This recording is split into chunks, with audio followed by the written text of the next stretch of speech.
আসসালামু আলাইকুম রহমতুল্লাহ। সম্মানিত দর্শক, ডায়েটিশিয়ান মোহাম্মদ সাকিব হোসেন সবাইকে শুভেচ্ছা জানাচ্ছি। প্রিয় দর্শক, একটা কথা বলবো যে ক্যালসিয়ামটা প্রচুর পরিমাণে অবস্থান করে দুধে।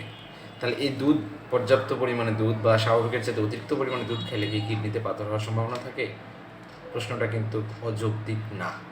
কারণ এই যে পাথরের উপাদানটাকে পর্যবেক্ষণ করলে, গবেষণা করলে দেখা যায় এর মধ্যে ক্যালসিয়ামের উপাদান, ক্যালসিয়ামের উপস্থিতি পরিলক্ষিত হয়।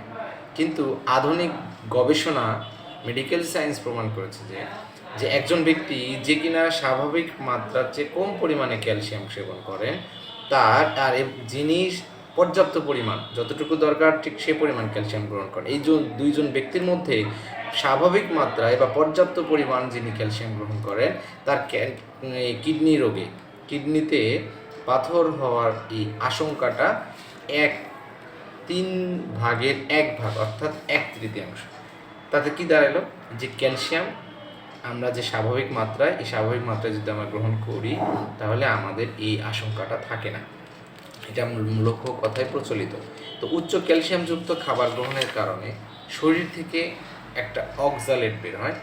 উচ্চ ক্যালোরিযুক্ত খাবার বলতে যে খাবারগুলো খাওয়ার মাধ্যমে আমরা অল্প মাত্রায় গ্রহণ করে অধিক ক্যালোরি পাই, যেমন ফাস্ট ফুডগুলো, অতিরিক্ত যেমন রেড মিট, তারপরে চিংড়ি মাছ, ইলিশ মাছ, এগুলো প্রচুর ক্যালোরি, খাসির মাংস কিন্তু প্রচুর ক্যালোরি, উচ্চ ক্যালোরিযুক্ত খাবার। এই খাবারগুলো থেকে অক্সালেট তৈরি হয়। এই অক্সালেটটা আমাদের কিডনিতে পাথর হওয়ার জন্য অনেকাংশে দায়ী।